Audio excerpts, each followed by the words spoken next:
विद्यार्थी मित्रो नमस्कार। बघा इयत्ता 6वी घटक पाठ क्रमांक 14 प्रकाश व छायानिर्मिती। मागील तासाला आपण सगळी प्रकाश व छायानिर्मिती म्हणजे नेमकं काय, त्यासोबत प्रकाश कसा पडतो, त्याची छायानिर्मिती कशी होते, पूर्ण धडाच आपण हा ऑनलाईनमध्ये आपण अभ्यासलेला आहे। तरी सुद्धा रिव्हिजन म्हणून म्हणा किंवा काही बाबी जर समजा राहिल्या असतील, काही कन्सेप्ट जर समजा अपूर्ण राहिले असतील तर ते आपण या ठिकाणी आज पूर्ण करायचे आहे। तत्पूर्वी आपण आपलं जर पुस्तक सोबत असेल तर ते पुस्तक देखील आपण सोबत ठेवायचं आहे। त्याचे काही कन्सेप्ट असतील किंवा माहिती असेल तर ते ज्या त्या आपण इंडिकेट करायचे आहेत, जेणेकरून ती माहिती आपल्याला समजू शकेल। व प्रकाश व छायानिर्मिती, प्रकाश म्हणजे नेमके काय, प्रकाशामुळे छायानिर्मिती कशी होते, कशा स्वरूपात होते, सूर्याचा किंवा प्रकाशाचा याच्यामध्ये संबंध वगैरे काय, ह्या बाबी आपण बघायचे आहे। त्यासोबत उपघटक बघा काय आहे, प्रकाशाचे संक्रमण। प्रकाशाचे संक्रमण कसे होते एका ठिकाणाहून दुसऱ्या ठिकाणी, किंवा प्रकाशाचा मार्ग कसा असतो, प्रकाशाचं वळण वगैरे कसं आहे, या सगळ्या बाबींचा अभ्यास आपण आज या घटक पाठ क्रमांक 14 प्रकाश व छायानिर्मिती त्यासोबत उपघटक प्रकाशाचे संक्रमण या ह्याच्यामध्ये या घटकामध्ये आज आपण पाहणार आहोत। तत्पूर्वी ही सर्व माहिती आपण लिहून घ्यायची आहे, बघून घ्यायची आहे। थोडंसं आपण पाठ्यपुस्तकामध्ये जर समजा आपल्याकडे असेल तर ते पाठ्यपुस्तक आपण वाचायचं आहे आणि त्यातली माहिती आपण जाणून घ्यायची आहे। लिहून घ्या।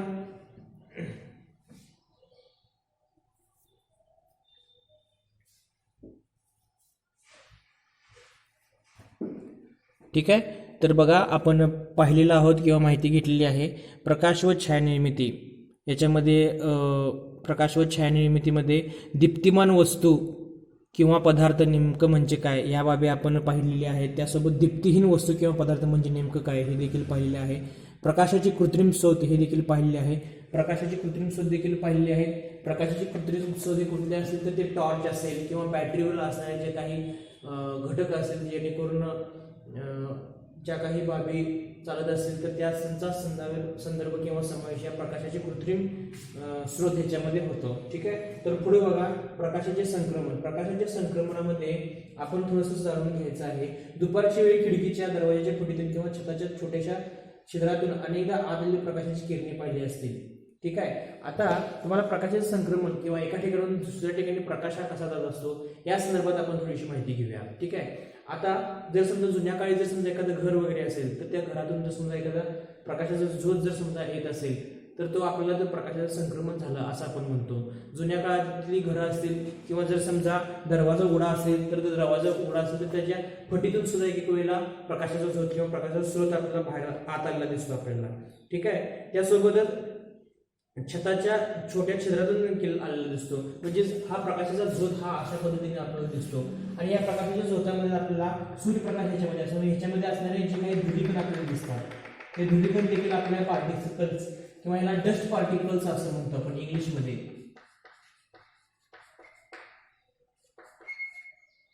प्रकाशाचा झोत,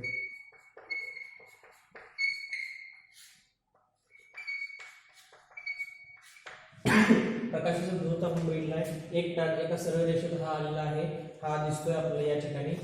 आणि आपण हे बघून घ्यायचं आहे किंवा जाणून घ्यायचं किंवा समजून घ्यायचं आहे।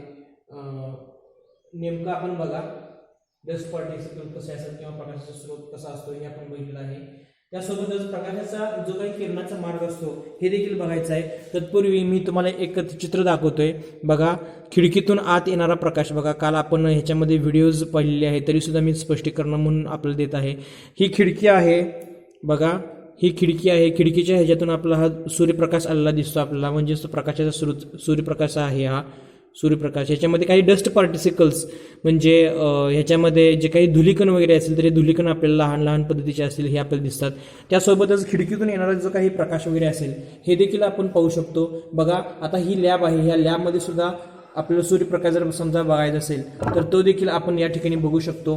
बघा सूर्यप्रकाश कसा दिसतो, बघा खिडकी आहे, खिडकीतून सूर्यप्रकाश विकिरणांच्या मार्फत किंवा छायानिर्मिती कशी होते हे आपण बघायचं आहे। ही देखील खिडकी बघा, बघा संपूर्णपणे हा उजेड परिसर असणार आहे। खिडकीचा जो काही भाग आहे म्हणजेच या ठिकाणी खिडकी ही खिडकी आहे, ही खिडकी आपल्याला दिसते। ह्या खिडकीमध्ये जो काही सूर्याचा प्रकाश असतोय तो प्रकाश खिडकीच्या तावदानाच्या आधारे किंवा पारदर्शक वस्तू जर असेल तर त्यातून आत आला दिसतो लॅबमध्ये, हे देखील बघू शकता आपण या ठिकाणी। ह्या दोन्ही बाबी आपण बघून घ्यायच्या आहेत। ठीक आहे, आता आपण पुढे जाऊया।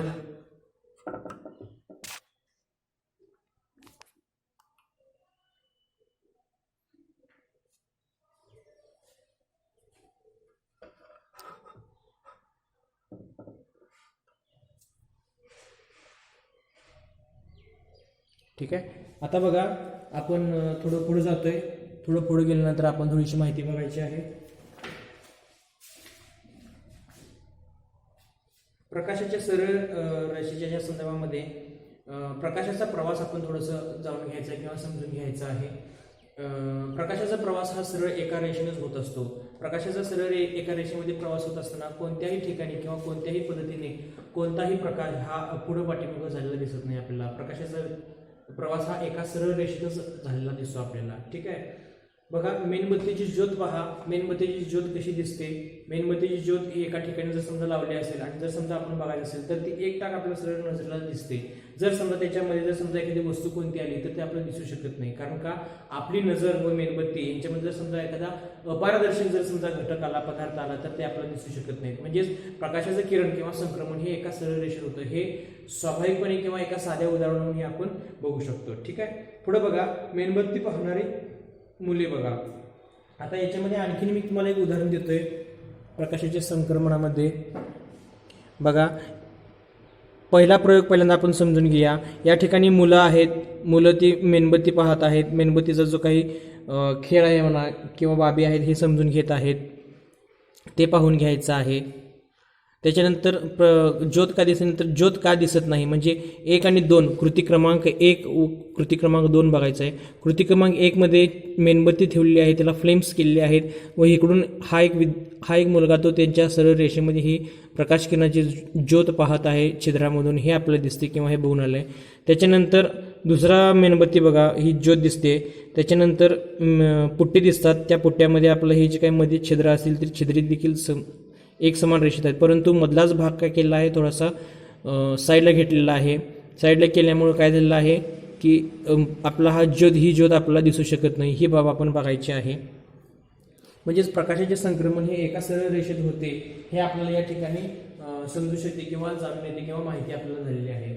ठीक आहे. आता त्यानंतर मेणबत्ती पाहणारी मुले म्हणा किंवा पिनहोल कॅमेरा जर समजा असेल तर अशा अनेक पद्धतीनं किंवा आपण या बाबी समजून घेऊ शकतो की प्रकाशाचा मार्ग किंवा संक्रमण हे एका सरळ रेषेमध्येच होत असतं. जर रात्रीच्या वेळेला जर समजा आकाशामध्ये जर समजा रॉकेट्स असतील किंवा जर समजा विद्युत रोषणाई जर समजा केली असेल तर त्यावेळेला देखील काय होतं भरपूर लांब वेळेला आपल्या नजरेमध्येच ते दिसतं आणि ते प्रकाशाचा फ्लेम्स आउट होतात. तर त्याला आपल्याला एका सरळ रेषेमध्ये दिसतात. जर समजा झाडं वगैरे आली असतील किंवा जर समजा काही दुसरे घटक बाधक वगैरे समजा आले असतील तर ते आपल्याला दिसू शकत नाही. म्हणजेच प्रकाशाचे संक्रमण एका सरळ रेषेतच होतं. हे आपल्या या ठिकाणी जाणून घ्यायचं आहे किंवा समजून घ्यायचं आहे. ठीक आहे. तर थोडंसं आपण लिहून घ्यायचं आहे या संदर्भामध्ये माहिती.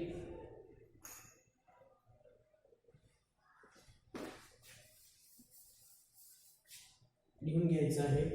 प्रकाशाच्या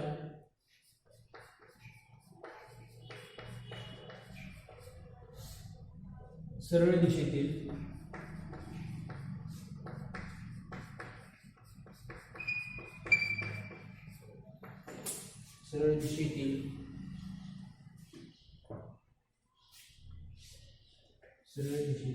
प्रवासाला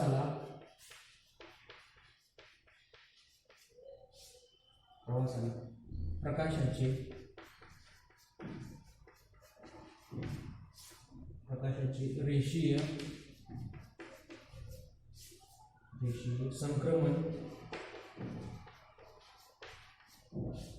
संक्रमण असे म्हणतात.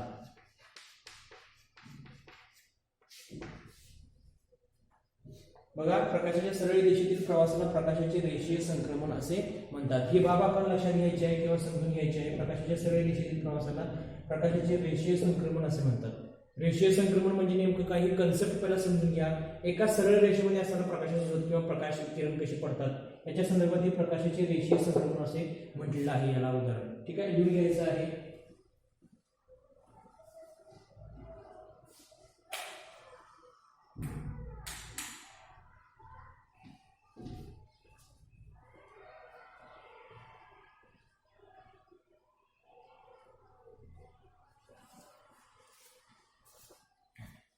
यानंतर प्रकाशाचे परावर्तन.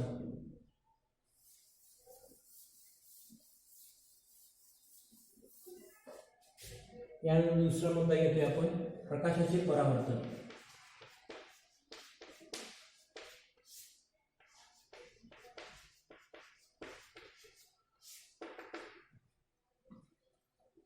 बघा, प्रकाशाचे परावर्तन म्हणजे नेमकं काय हे आपण थोडंसं जाणून घेऊया.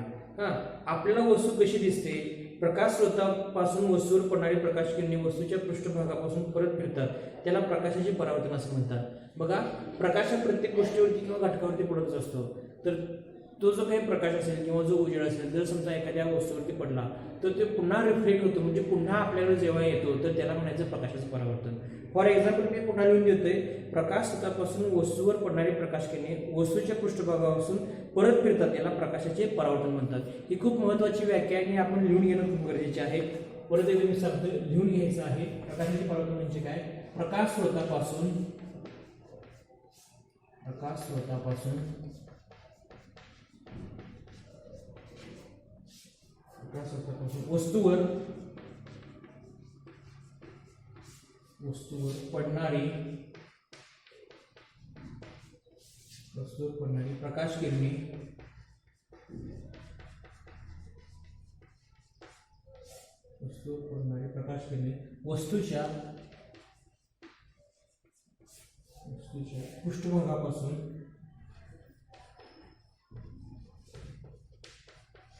वस्तूवर पडणारी प्रकाश किरणे वस्तूच्या पृष्ठभागापासून परत फिरतात,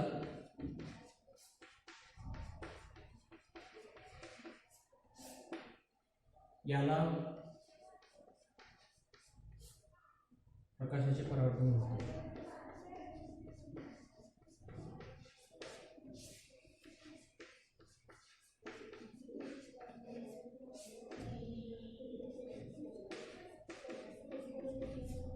बघा, व्याख्या लिहून घ्यायचं आहे पुन्हा एकदा व्यवस्थितपणे, खूप महत्त्वाचं आहे. प्रकाशाचे परावर्तन म्हणजे काय? बघा, प्रकाश स्रोतापासून वस्तूवर पडणारी प्रकाश किरणे वस्तूच्या पृष्ठभागापासून परत फिरतात, याला प्रकाशाचे परावर्तन म्हणतात.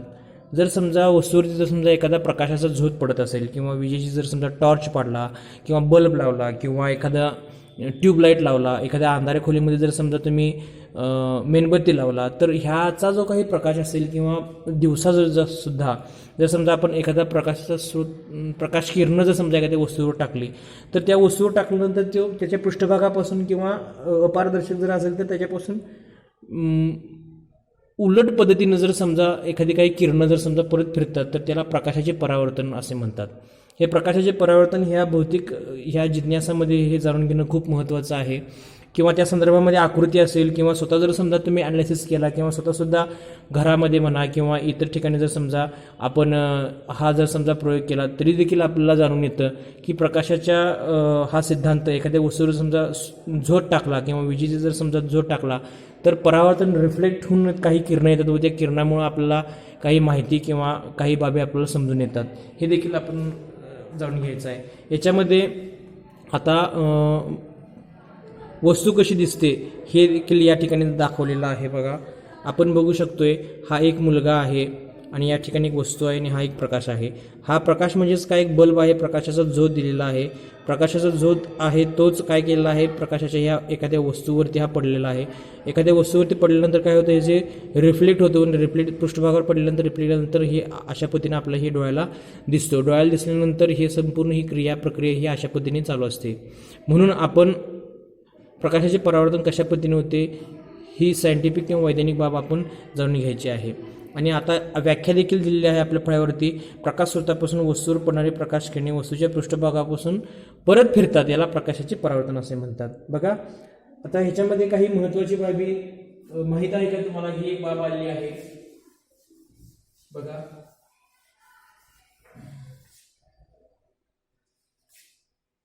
माहीत आहे का तुम्हाला?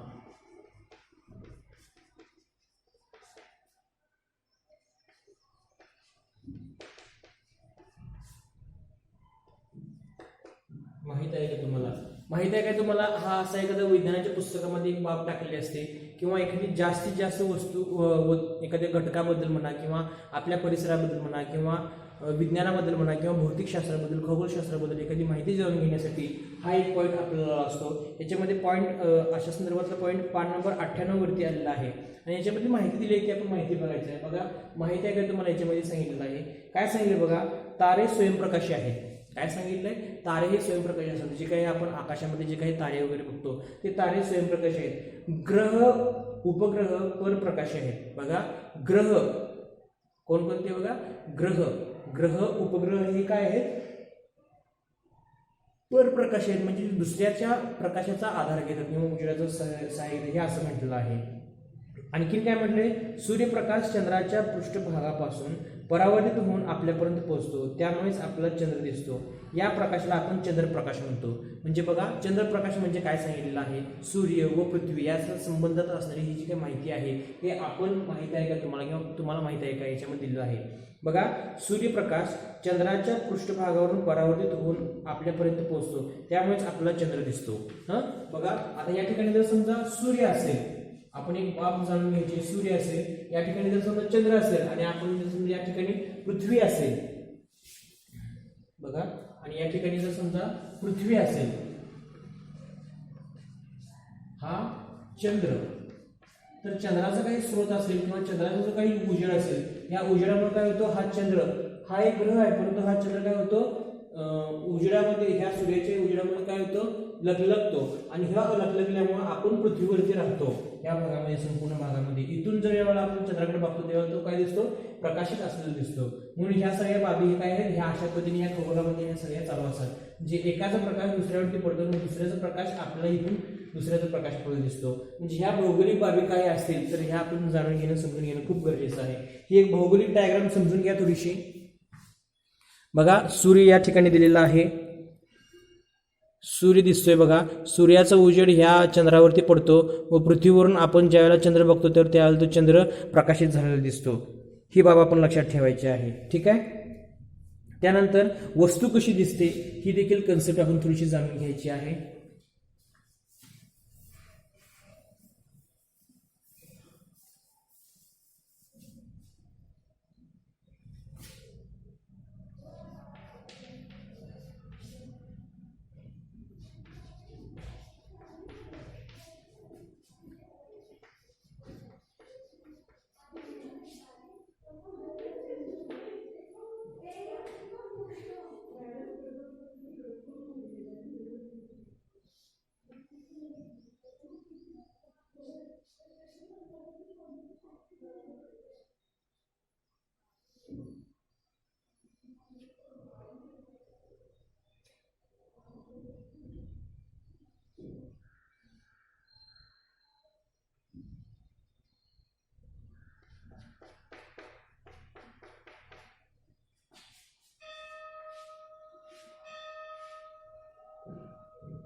बघा वस्तू कशी दिसते असं या ठिकाणी विचारलेलं आहे.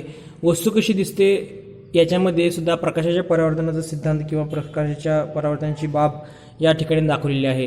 पुन्हा या ठिकाणी आपण बघू शकतो की या ठिकाणी बल्ब लावलेला आहे. बघा बल्ब प्रज्वलित झालेला आहे आणि त्या साईडला त्याचे फ्लेम्स आउट किंवा प्रकाश दिसतोय. हे प्रकाश जर समजा एखाद्या वस्तूवरती पडला आणि वस्तूवरती पडल्यानंतर प्रकाश हा काय करतो, परावर्तित होतो. आणि जर समजा दुसरा एखाद्या व्यक्तीकडून असेल तर तो त्याच्या डोळ्याने काय करतो, परावर्तित भाग किंवा परावर्तित वस्तू असेल तर ती त्याला वस्तू ती दिसू शकते. म्हणजे हा एक भौतिकशास्त्राचा म्हणा सिद्धांत म्हणा किंवा प्रकाशाचा एक सिद्धांत आहे. ही बाब आपल्याला या ठिकाणी समजून येऊ शकते. मी पुन्हा एकदा सांगतोय, बघा लक्ष द्यायचं आहे. एखादी वस्तू प्रज्वलित वस्तू किंवा प्रकाशीय वस्तू जर समजा फ्लेम आउट म्हणजे प्रकाश जर समजा द्यायला तयार झाली तर काय होतं, त्याच्यातून प्रकाशाचा किरणाचा स्रोत काय होतो, पुढे पुढे द्यायला सुरुवात होतो. त्याच्यानंतर काय होतं, पूर्ण ही वस्तूवरती पडते. वस्तूवरती पडल्यानंतर काय होतं, ही वस्तू आपल्याला प्रज्वलित होते व प्रज्वलित असलेली वस्तू आपण आपल्या डोळ्याने काय करतो बघू शकतो. ही बाब आपण समजून घ्यायची आहे किंवा वस्तू कशी दिसते याच्या संदर्भात जर समजा प्रश्न आला तर हे अशा पद्धतीने आपण ॲनालिसिस करून किंवा स्पष्टीकरण हे आपण देऊ शकतो. समजून घ्या, लिहून घ्या. याच्यानंतर आपण पुढे जाणार आहोत.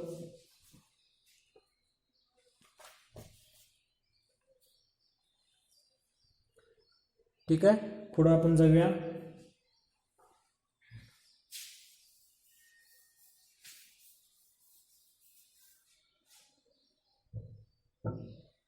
सांगा पाहू.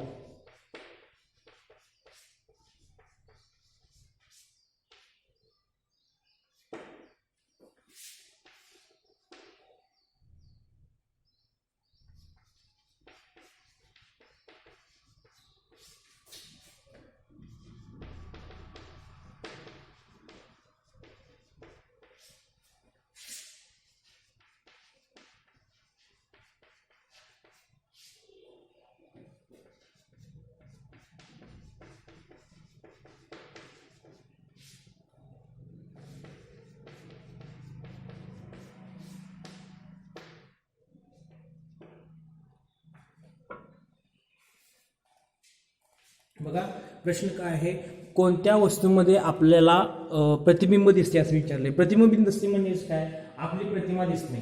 बघा प्रतिबिंब दिसणे म्हणजेच काय, आपली वस्तू किंवा एखादी प्रतिमा आपल्याला दिसणे. कोणत्या वस्तूमध्ये दिसते, आता ह्याच्यामध्ये कुठल्या पण वस्तूमध्ये आपली प्रतिमा दिसते का, नाही. पारदर्शक असेल किंवा त्याच्या बाजूला असणारा भाग असेल जो पृष्ठभागाशी संबंधित असेल तर त्याच्यातून जे काही रिफ्लेक्शन्स होत असेल तर त्याच्या पद्धतीनं आपलं ते त्याच्या प्रतिमा दिसू शकतात. ठीक आहे. आता कोणकोणत्या वस्तू दिसू शकतात, तर आरसा. पहिलं उदाहरण ह्याचं किंवा आपण उत्तर घेऊ शकतोय आरसा. ठीक आहे, अतिशय महत्वाचं. त्याच्यानंतर काय, पाणी. आरसा व पाण्यामध्ये आपल्याला काय होईल, आपल्या वस्तूची प्रतिमा किंवा प्रतिबिंब आपल्याला दिसू शकते. त्याच्यानंतर दुसरं बघा, प्रतिबिंब दिसताना काय फरक जाणवतो, कशामुळे, यातील पृष्ठभागावरून प्रकाशाचे परावर्तन कसे होते ते पहा. आता हा प्रयोगाच्या संदर्भात किंवा कृतीच्या संदर्भामध्ये हा भाग आहे किंवा ही बाब आहे हे आपण लक्षात ठेवायचं आहे. प्रतिबिंब दिसताना काय फरक जाणवतो, कशामुळे, यातील पृष्ठभागावरून प्रकाशाचे परावर्तन कसे होते ते थोडंसं पाहायचं आहे. ही बाब अतिशय महत्वाची आहे. जर समजा त्याचा पृष्ठभाग जर समजा एखाद्या जर समजा मिररने जर झाकलेला असेल तर आपल्याला त्याची वस्तूची प्रतिमा लगेच आपल्याला जाणून येते. ठीक आहे. आता पुढे थोडंसं बघायचं आहे, जेव्हा तुम्ही तुमचा चेहरा आरशात पाहता तेव्हा तुमच्या चेहऱ्यावरती परावर्तित झालेला प्रकाश आरशावरती पडतो. तो पुन्हा आरशावरून परावर्तित झाल्याने तुम्हाला तुमची प्रतिमा आरशात दिसते. आता आरशाच्या संदर्भातला या ठिकाणी प्रश्न आलेला आहे व योगायोगानं आपल्या इथे सुद्धा आरसा आहे. तर या ठिकाणी मी तुम्हाला दाखवू इच्छितो की आरसा या ठिकाणी बघा कशा पद्धतीने दिसतोय. आरशामध्ये जर समजा मोबाईल धरला की माझीच प्रतिमा त्या ठिकाणी दिसते आहे. बघा मीच आहे का, बघा आरशाची प्रतिमा मोबाईलमध्ये दिसलेली आहे. म्हणजे प्रतिबिंब कशा पद्धतीने आहे बघा. आणि या ठिकाणी जर समजा आणखीन उदाहरण जर समजा बघितला तर आरशाच्या पलीकडच्या पृष्ठभागाच्या बाजूला हा अशा पद्धतीनं काय केला असतो, डार्क, तो परावर्तित भाग काय केला असतो, पूर्ण झाकून ठेवला असतो. त्यामुळं आपला आपली प्रतिबिंब किंवा आपला भाग हा लगेच आपल्याला दिसून येतो किंवा जाणून येऊ शकतो. ही बाब आपण लक्षात ठेवायची आहे. काल म्हणजे पाणी असू दे किंवा आरसा असू दे त्याच्यातून ह्या बाबी आपल्याला ह्या जाणून मिळू शकतात. ठीक आहे. गाडीचे जर समजा हेडलाईट्स वगैरे असतील, हेडलाईट्स न समजा घेता मिरर्स असतील तर त्या मिरर्स आपल्याला आरशातून दिसू शकतं. कारण पुढे बघा, काचेच्या तावदानात तुमची प्रतिमा दिसते का ते पहा. ही प्रतिमा काहीशी अंधूक दिसेल. लाकडाच्या पृष्ठभागावर तर प्रतिमा दिसणारच नाही. नवीन ताट, ग्रॅनाइट लावलेली गुळगुळीत भिंत, तलावातील स्वच्छ व स्थिर पाणी अशा काही पृष्ठभागामुळे प्रतिबिंब तयार झालेले तुम्ही पाहिले असेल. यांसारखे इतर पृष्ठभाग कोणकोणते आहेत त्यांची यादी तयार करा. आता बघा आपल्या पृष्ठभागात सपाट असेल किंवा कोणकोणत्या भागातून आपल्याला आपली प्रतिमा दिसू शकते याची काही उदाहरण आहेत. आता ज्याच्याकडे दिलं आहे आरसा, आरसा आपण बघू शकतो. पाणी, पाण्यातून सुद्धा बघू शकतो. त्यासोबतच नवीन ताट, नवीन जर समजा तुम्ही स्टेनलेस स्टीलचं जसं ॲल्युमिनियमचं ताट वगैरे आणले असेल तर त्याच्यामध्ये सुद्धा तुमची प्रतिमा लगेच तुम्हाला दिसून शकते. दुसरं बघा, ग्रॅनाइट लावलेली गुळगुळीत भिंत. जर समजा तुम्ही ते शिर्डीला जर समजा गेला तर त्या ठिकाणी भरपूर अशी सगळी ग्रॅनाइटचे काही भिंती, त्या ठिकाणी ग्रॅनाइटला गुळगुळीत काही फरशा असतील तर त्याच्यामध्ये सुद्धा तुमची प्रतिमा त्या ठिकाणी दिसू शकेल. त्याच्यानंतर तलावातील स्वच्छ पाणी गढूळ पाण्यामध्ये तुमची प्रतिमा दिसणार नाही. तलावातील किंवा नदीतील पाणी असेल, जे स्वच्छ पाणी असेल त्याच्यामध्ये तुमची प्रतिमा, तुमचा चेहरा वगैरे तुम्ही कसं दिसता हे लगेच पाहू शकता. जर समजा तुम्ही विहिरीला पोहायला वगैरे गेला, नदीला पोहायला वगैरे गेला, कदाचित म्हणतोय, तर त्यावेळी तुमची प्रतिमा तुम्ही बघून घेऊ शकता. ठीक आहे. पुढे बघा, व स्थिर पाणी अशा काही पृष्ठभागामुळे प्रतिबिंब तयार झालेले तुम्ही पाहिले असेल. यांसारखे इतर पृष्ठभाग कोणकोणते आहेत त्यांची यादी तयार करा. त्यांची दिसणाऱ्या प्रतिमांची तुलना करा. इतर ज्या ठिकाणी जर तुमचा काही प्रतिमा दिसत असतील तर याद्या आपण तयार करायच्या आहेत, किंवा हा एक प्रयोगाच्या संदर्भातचा एक भाग आहे, त्याची तुलना करायची आहे. पृष्ठभागाच्या कोणत्या गुणधर्मामुळे प्रतिमा तयार होतात याविषयी तुमचा अंदाज बांधा व त्या संदर्भात तुमच्या शिक्षकांची, पालकांची चर्चा करायची आहे. ही देखील बाब आपण बघितली आहे, किंवा प्रयोगाच्या संदर्भात ही बाब आहे, हे आपण लक्षात ठेवायचं आहे. याच्यानंतर मी तुम्हाला काही स्वाध्याय देतोय. स्वाध्यायामध्ये काही प्रश्न आहेत, ती प्रश्न आपण सोडवायची आहेत.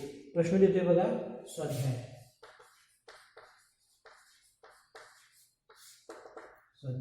प्रश्न 1. प्रकाशाचे परावर्तन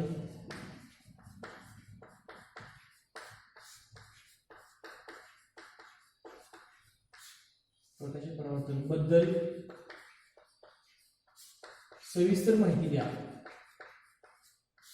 माहिती लिहा. त्यानंतर दुसरा आहे प्रकाशाच्या प्रवासाची बाजू लिहा. प्रकाशाच्या प्रवासाचा मार्ग सांगा. प्रकाशाच्या प्रवासाचा मार्ग सांगा.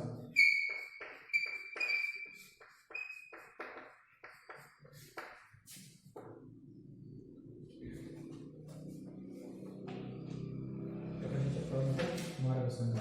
हे 2 प्रश्न आहेत. त्याच्यासोबतच आपण ग्रह, उपग्रह यांच्या प्रकाशाची माहिती सांगा.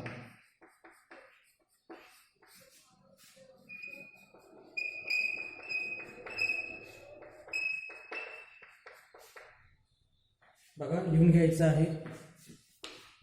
स्वाध्याय दिलेला आहे आपल्याला. स्वाध्यायामध्ये प्रश्न पहिला बघा, प्रकाशाचे परावर्तन बद्दल सविस्तर माहिती लिहायची आहे. म्हणजे प्रकाशाचं परावर्तन कसं होतं, एखादी प्रकाशित वस्तू वगैरे असेल तर त्याच्यापासूनची असणारी माहिती लिहायचं आहे. दुसरं बघा, प्रकाशाच्या प्रवासाचा मार्ग सांगा.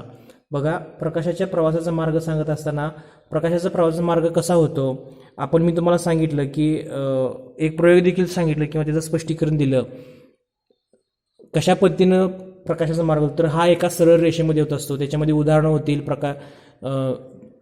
आतिषबाजीचं उदाहरण वगैरे दिलं, किंवा एखाद्या पुट्टा लावून आपण मेणबत्तीच्या स्वरूपात बघितलं ते सुद्धा लिहू शकताय.